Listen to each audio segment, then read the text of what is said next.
Hi guys, what's up? Good afternoon sa inyo. Time check is 12:45 PM.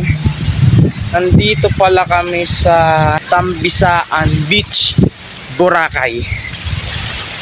Share ko lang, papunta na kami sa bangka dahil pupunta na ata kami sa last destination. I don't know kung last destination na yun, sa island hopping. Dito pala kami nag-lunch guys, share ko lang. Masarap yung ulam nila. 10/10. Matik yan. Kasama po ito sa package na kinayaran ni mama. And ano ba? Ganda ng mga ano dito. Hilot Spa, Feelingness Resort. Hindi ko na pala na-i-video buo sa sa baka sa kadahilan ng malakas po yung alon. Tumatalsik po sa amin yung mga tubig, as in. Kasi mayroon naman akong tawag dito, mayroon naman akong waterproof, kaso nahihirapan akong pumindot. Hirap talaga, hindi nagpa-function yung phone ko. Pasensya na po, for the safety na lang talaga. Basang-basa, ewan ko lang kung kita sa inyo mga screen na basa ang aking salamin. Ano na lang siya, tumutuyo na kasi. So share ko lang, yung pala yung baka na sasakyan namin. And sorry talaga, di ko na video, malakas talaga alon. Kung hindi malakas yung alon, binidyoan ko na, blinag ko na. Hindi ko na ata mabibideo yung next destination. Depende pa rin. Pero gagawin ko yung best ko talaga. Baka update ko lang sa inyo ay sa hotel na. Partida, wala pa akong ligo. Hindi pa ako nakakaligo. Update ko na lang kayo pag nasa hotel na kami. Next destination na kami guys. So, mamaya ulit.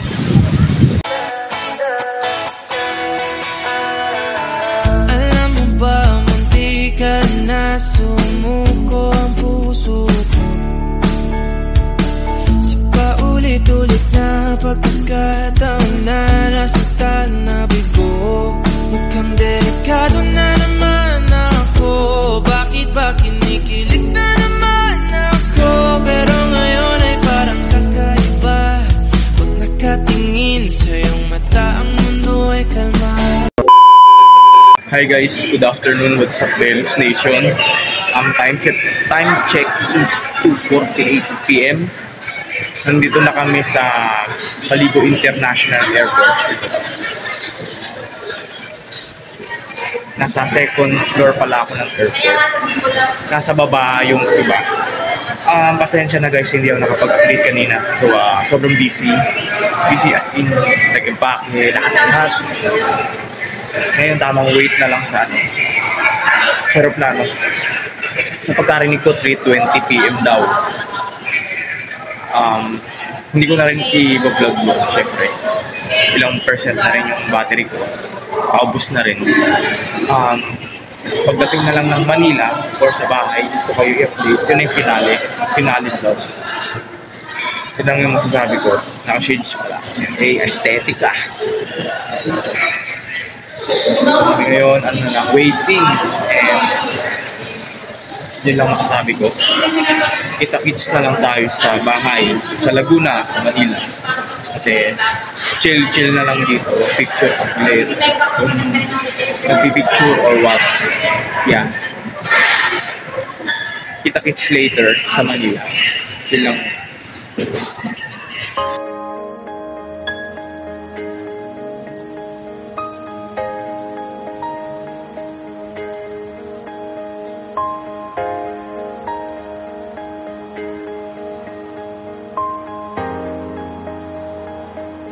Huwag muna tayong umuwi.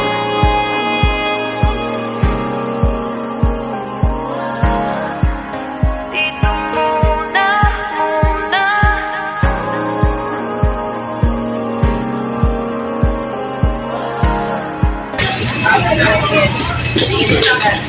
Welcome back Ina, tingin dito. Manila. Alright.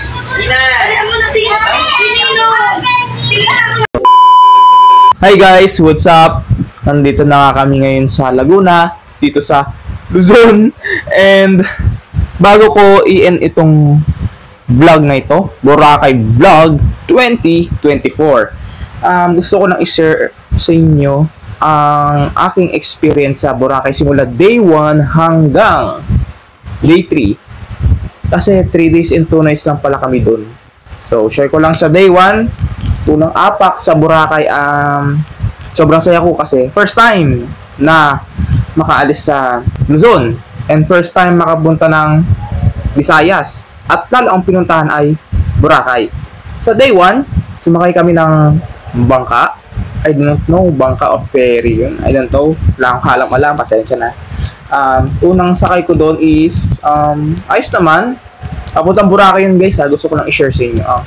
Unang experience, goods na goods, safe naman kami na idala sa Boracay. And sa hotel, goods siya sa akin. Ang rate ko doon sa hotel is 9/10. Yun lang ang aking rate. Malamig ang room overall, lahat-lahat. Masarap ang kanilang buffet tuwing umaga. Goods na goods siya sa akin sa buffet. Sa akin 10/10. Sobrang sarap yung kanilang hinandang pagkain sa mga guests, turista or what. And sa day 1 pa lang, napaka-solid kasi first time ko lang makakita ng sunset harap-harapan. Yes, namin narinig nyo. Hindi na ako nakalabas ng gabi. Hindi ko na rin na-i-vlog. Gawa, nagpahinga ako. Sobrang pagod, bumiyahe. Kasi sumakay pa kami ng bus, 1 hour mahigit bago makarating sa bangkahan, papuntang Boracay. Sa day 2, island hopping. Solid naman yung island hopping. Kaso may hindi kami napuntahan na isa. Yun ang Puka Beach. Bakit? Gawa, maalon po kasi. Malakas yung current. Kaya sabi ng nag-guide sa amin is hindi na delikado kasi pag nag-grease, ayaw mag-grease, kaya sa iba na lang pumunta. Solid naman yung island hopping, kaso maalon nakakatakot din. Pero at least na-experience ko kahit takot na takot ako. As in, nanlalaki talaga yung mga mata ko kada malakas yung alon. Siyempre, nasa harap kami ng bangka. And ewan ko lang kung anong name yung napuntahan namin na dalawa lang. Dalawa ba? Tatlo lang pinuntahan namin. Island, nakalimutan ko yung name pasensya na. Rin snorkeling pero hindi na ako nag-snorkeling may bayad 100 pesos ata. Pero yung gamit libre lang. Then yun lang, island hopping lang kami. Yun lang yung activities na pinuntahan namin sa Boracay. Then pag-uwi, safe naman kami nakauwi sa Boracay. Umulan nga lang ng day 2. Kaya hindi ko na na-vlog yung labas yung gabi na yun kasi malakas yung ulan Sakulog pa nga, hindi ko alam na may natamaan na pala na puno sa malapit sa amin sa ewan ko saan banda sa doon sa Boracay. Nabalita na lang kinabukasan may natamaan na puno sunog na sunog nga Ngayon sa day 3, makulimlim, naulan din pero tumila. Nakapag-picture naman ako pero hindi lang na-picture ako. Nagmamadali sa oras pressure rin ako. Sa 3 days and 2 nights, ang masasabi ko, ayos naman siya. Napaka-solid. Kaso bitin wala tayong magagawa. May next time pa naman. Sana may next time pa. And yun lang naman yung gusto kong sabihin. Grabe, nakakamiss pala ang Boracay. And napaka-solid talaga. Yun lang, paulit-ulit ko sasabihin, napaka-solid sa Boracay. And ano pa,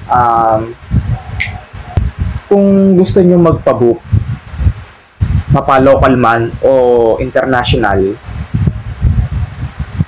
dito na tayo sa Amabi Travel and Tours Incorporated, Metro Manila. And may dalawa kasi to Manila and Amabi Travel and Tours Incorporated, Calabarzon. Nagpabook si Mama sa dito sa Calabarzon, sa Batangas ata. Magpabook na tayo guys sa Amabi, napaka-solid. And don't forget i-like ang kanilang page, like, follow and share. Share ko lang ang kanilang Facebook page, ilalagay ko sa inyong mga screen. Amabi Travel Tours Incorporated, Metro Manila. Ito. And Amabi Travel and Tours Incorporated, Calabarzon. Yan, don't forget to like, follow, share pala guys ha. Diyan pala kayo magpapabook guys. I-chat nyo lang ang kanilang Facebook page. Yun lang. Amabi Travel and Tours Incorporated, Metro Manila and Calabarzon. Napaka-solid po ang inyong pinapakita sa Facebook page. Lahat-lahat. Yun lang masasabi ko. And dito ko na nga tatapusin itong vlog na ito, Boracay Vlog 2024. And kita-kits tayo sa next vlog. Ano nga ba yung next vlog? Abangan nyo guys. And dito ko na nga tatapusin itong vlog na ito. Don't forget to like, share, subscribe to my YouTube channel, and click the notification bell para updated kayo sa mga i-upload ko dito sa YouTube channel ko. So, kita-kits sa next vlog. Bye guys! Peace out!